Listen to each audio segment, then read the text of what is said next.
Alright you guys, welcome back to the channel. We are finishing off on the last video where we left off on the C32. If this is your first time tapping into the channel, definitely go check out last video so you can keep up with what exactly we're going to be doing in this video.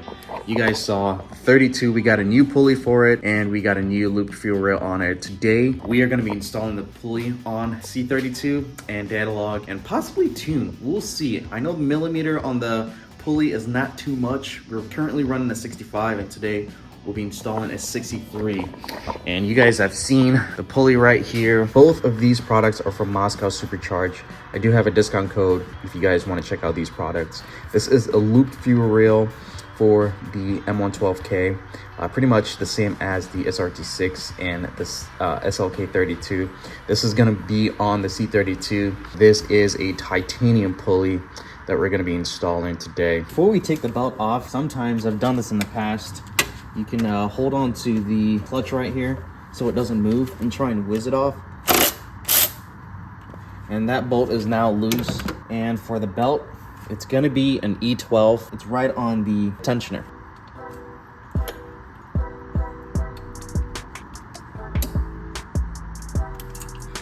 We got to take this bolt off.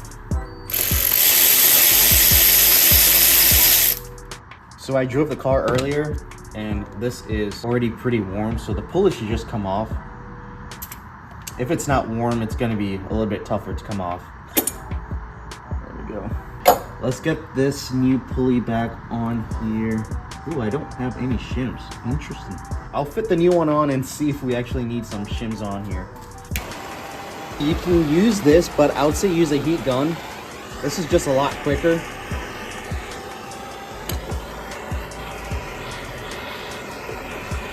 Pretty much just heating up the inside real quick.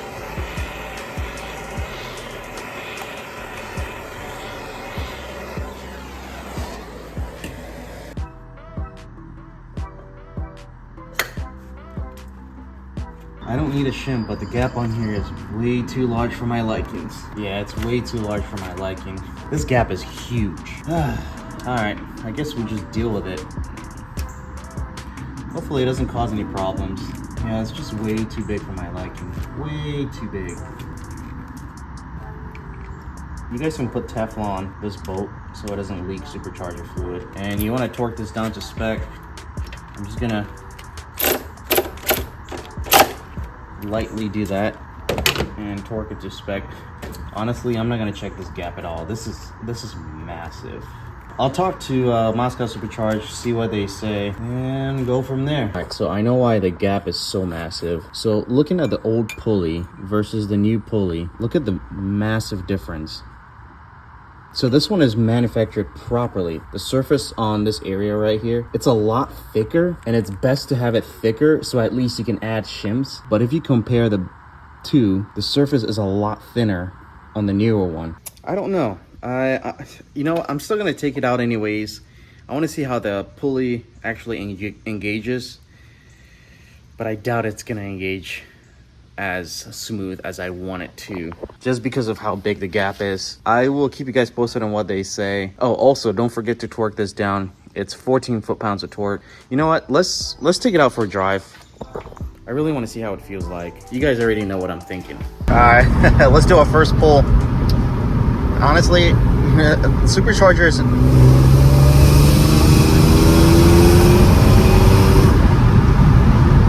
it engages fine.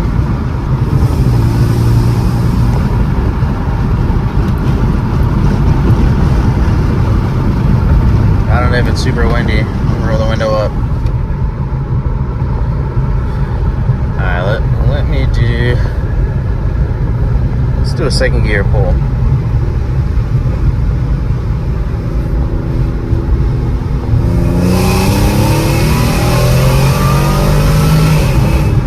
Engagement is totally fine. I don't know about still that gap. It's still really, really massive. Let's do a quick pull right here. Let's see how it engages.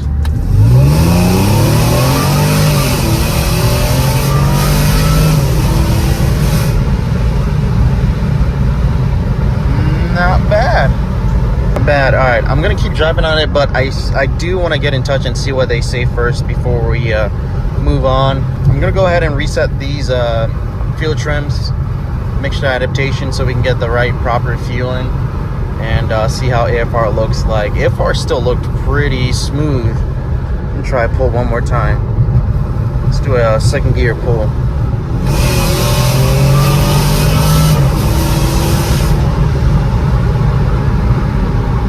Well, you guys, stay tuned for an update on this. Alright, doing another test drive again. So far, the throttle response on the 63mm Pulley is crazy responsive versus the 65. It is very touchy, and when it shifts gears, it's very quick and snappy, almost like a fixed pulley. Honestly, I've had a fixed pulley on here before. I know how that feels. It almost feels like it. But right now, I'm pretty sure we're gonna have to add more fuel for AFR because we're running out of fuel just a tad bit. I'm driving again because I want to get the fuel trims all ready to go before we actually add fuel to the AFR. Wide open throttle, I'm seeing like mid 13s. We're definitely gonna have to add some more fuel on the wide open throttle. For long-term fuel trims, we'll see. Right now they're currently at -2 and 2 for bank 1 and bank 2. I don't know if you guys can see that on video very well. Let's see. There we go. But you guys, honestly, the 63mm Pulley is already crazy. Like the pull I did a pull recent. I'll throw the clip on here.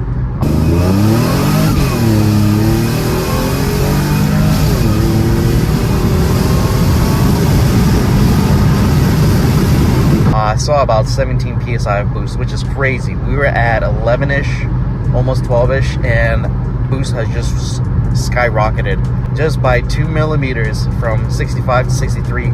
Makes a huge difference, and it pulls really hard. Can't wait to see the end results once we are done tuning, and I'll do a few clips for you guys to see how the car pulls.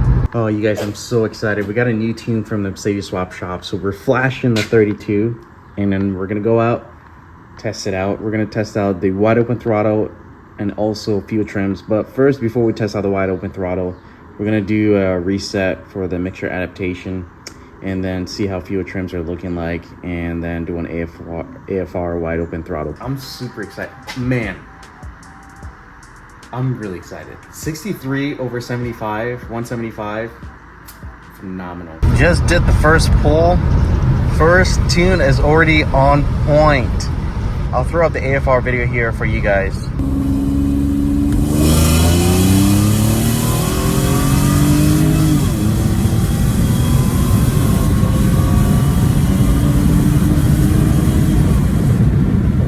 That AFR video was perfect. That was second all the way through third. I'll probably end up doing another one, just only third gear all the way through.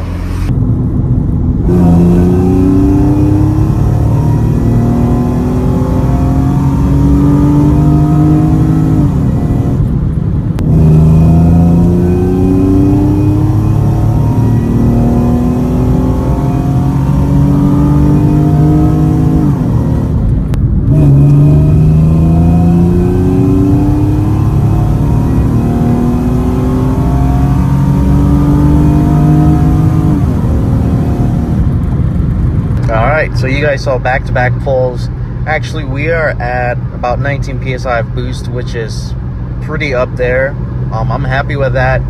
IATs are actually staying pretty solid in the high 130s, so I'm happy with that. The final thing I want to do is obviously get those IATs down. We're probably going to do a 2.5 gallon tank at the back of the trunk, and that would pretty much complete the whole setup.